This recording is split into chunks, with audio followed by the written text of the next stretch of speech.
Assalamualaikum warahmatullahi wabarakatuh. Apa kabar teman-teman sekalian? Sehat ya? Alhamdulillah. Nah, kebetulan pada kesempatan kali ini saya akan mengajar kalian selama 1 semester ke depan pada mata kuliah kepemimpinan. Nah, sebelum itu kita harus kenal satu sama lain ya kan. Nah, mungkin kita bisa kenalan ya. Yang pertama, Ibu dulu ya. Perkenalkan, nama Ibu Syamela Masalolika, biasa dipanggil Amel ya. Kemudian Ibu berasal dari Situbondo. Ada yang pernah ke Situbondo mungkin? Pernah ya. Karena kan kalau mau ke Banyuwangi pasti lewat dari Situbondo dulu ya. Kemudian Ibu berasal dari S2 Manajemen Pendidikan Islam di UIN Sunan Kalijaga, Yogyakarta. Oke, itu perkenalan singkat dari Ibu ya. Mungkin ada yang bisa ditanyakan terkait perkenalan? Sudah ya? Oke. Nanti pas Ibu absen mungkin bisa sambil kenalan ya satu sama lain biar supaya kenal ya kan. Karena kan tak kenal maka tak sayang ya kan. Oke. Baik, selanjutnya terkait presentasi hari ini kan tentang kepemimpinan digital ya. Nah, kelompok 2 kan ya. Oke, kelompok 2. Mungkin kelompok 2 di sini udah pada hadir? Sudah ya. Oke, 4 orang kan? Iya. Mungkin kelompok 2 bisa maju sebentar untuk mempersiapkan materi yang akan disampaikan pada teman-temannya. Nah, sebelum mata kuliah ini dilanjutkan, mari kita buka dengan bacaan basmalah bersama-sama. Bismillahirrahmanirrahim ya. Terima kasih teman-teman atas kehadirannya pada kuliah pagi hari ini ya.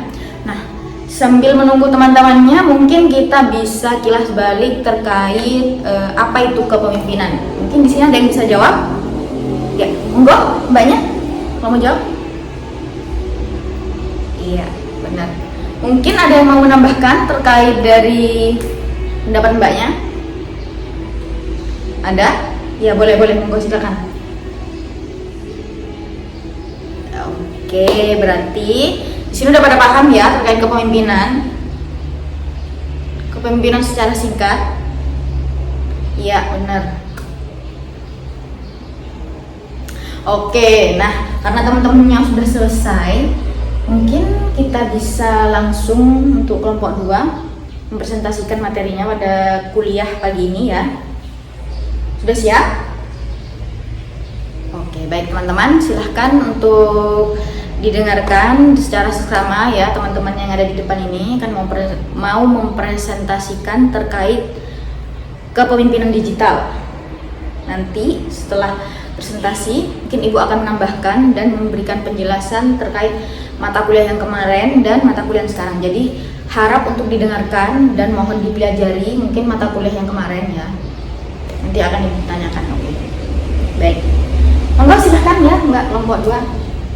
Baik, monggo silahkan kalau dimulai ya. Nah, presentasi sudah selesai dari kelompok 2 ya kan. Terima kasih untuk teman-teman dari kelompok 2. Silahkan kembali ke tempatnya.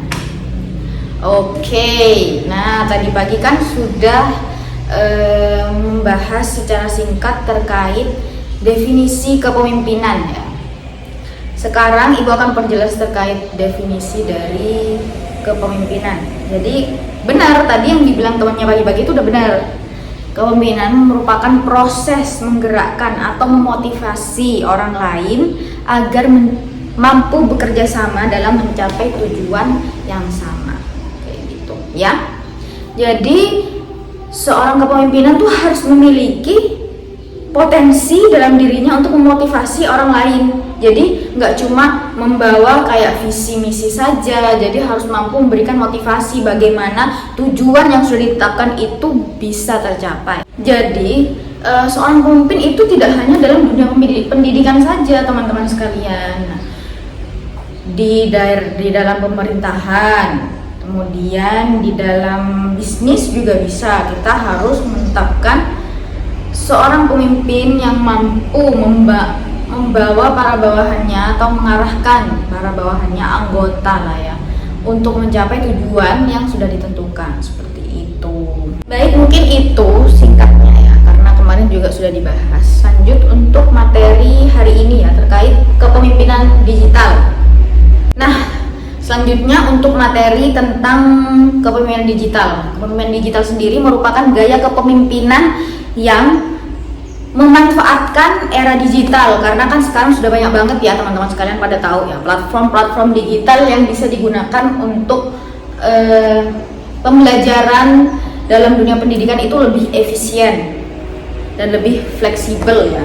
Kayak misalnya contohnya pada pembelajaran yang dilaksanakan di era COVID tahun 2019 ya, 2019-2021 itu pasti kan semuanya pada berbasis online dan digital ya kan. Jadi bagaimana seorang pemimpin mampu mengarahkan ketika ada masalah atau wabah seperti itu ya, gimana caranya seorang pemimpin mampu mengarahkan bawahannya atau anggotanya untuk tetap bisa memberikan pembelajaran atau pendidik memberikan pembelajaran kepada siswanya melalui jejaring internet atau platform digital seperti itu.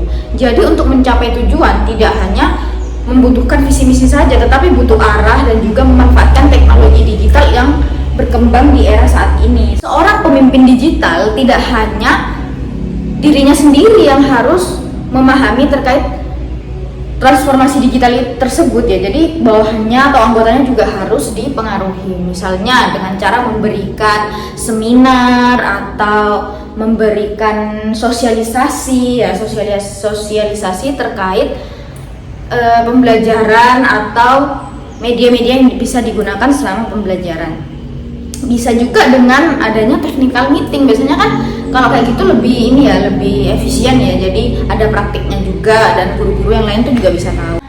Untuk pembelajaran yang berbasis digital atau transformasi dalam pendidikan berbasis digital ini ya, itu mampu memberikan inovasi, inovatif dan juga kreatif.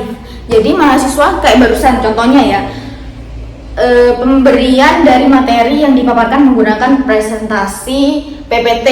Nah, PPT-nya kan bisa pakai PPT interaktif, kemudian PPT-nya bisa didesain sedemikian mungkin, atau untuk mendukung dari paparan materi yang sudah disampaikan teman-teman kan bisa menggunakan video atau berbasis dengan berita-berita yang nyata yang dapat diakses di media sosial kita saat ini seperti itu. Jadi itu kan memudahkan ya, memberikan inovasi kebaharuan terhadap materi yang dibahas pada pertemuan kali ini. Nah, seperti itu teman-teman sekalian. Kemudian teman-teman sekalian, untuk dampaknya dalam kepemimpinan digital.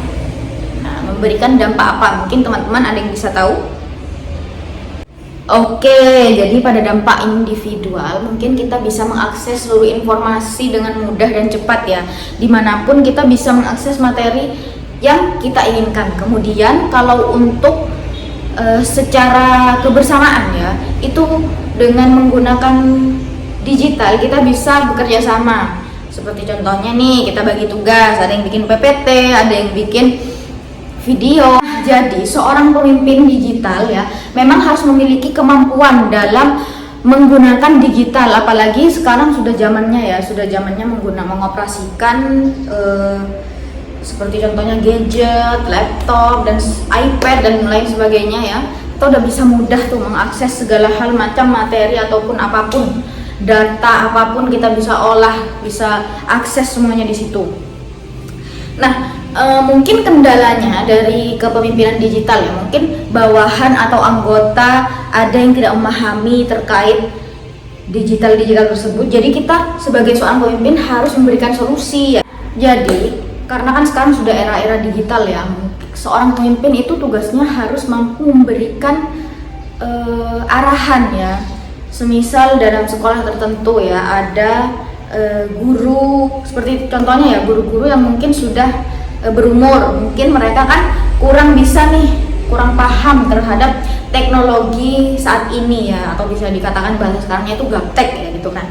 Nah, jadi seorang pemimpin tuh harus bisa mempengaruhi para guru-guru atau para anggotanya untuk bisa melakukan digitalisasi. Contohnya seperti apa? Seperti contohnya memberikan sosialisasi atau technical meeting, atau kalau bisa mengadakan seminar. Jadi di sekolah tersebut seorang pemimpin itu tidak hanya memberikan visi misi terkait transformasi digital saja, jadi harus memberikan solusi supaya guru-guru lainnya itu bisa melakukan praktik Nah, nanti dari praktiknya tersebut itu bisa digunakan dalam praktek pembelajaran. Nah, seperti itu teman-teman sekalian ya. Nah, sebenarnya dengan adanya kepemimpinan digital ini memudahkan para bawahan, para siswa, para guru sekalian untuk mengakses segalanya ya, seperti materi apapun itu secara online ya, berbasis digital. Tapi kita juga harus memperhatikan terkait kelemahan dari penggunaan digital sendiri. Seperti contohnya penggunaan digital saat ini kan berbasis AI semua ya. Jadi mau nggak mau kayak apapun kita bisa akses di AI, itu menjadikan kita tuh individu yang kurang termotivasi juga. Jadi karena apa-apa kita tuh pasti sudah patokannya ke internet kayak gitu. Ya seperti itu sih plus minusnya dari era digital saat ini. Mungkin emang kelihatan lebih mudah ya, lebih fleksibel, bisa diakses dimanapun. Cuman untuk diri sendiri ya, saran dari ibu ya, dari penggunaan digital ini mungkin bisa dibatasi ya. Jadi kita tuh kayak punya pegangan untuk diri sendiri. Misalnya ya bolehlah kita baca jurnal ya online gitu. Kita nggak boleh melupakan baca buku kayak gitu. Mungkin bisa ke perpus mencari, kan kita juga bisa ngakses kayak jurnal apapun, penelitian kayak skripsi dan lain itu di perpus ya, mungkin lebih lengkap juga. Kalau di online tuh kayaknya terbatas ya, ada yang dikunci, ada yang nggak bisa dibuka gitu, ada yang nggak bisa diakses gitu. Mungkin sudah paham atau ada yang belum dipahami nanti bisa ditanyakan ya. Oke sudah ya. Mungkin untuk minggu depan presentasinya kelompok 3 ya, materinya tentang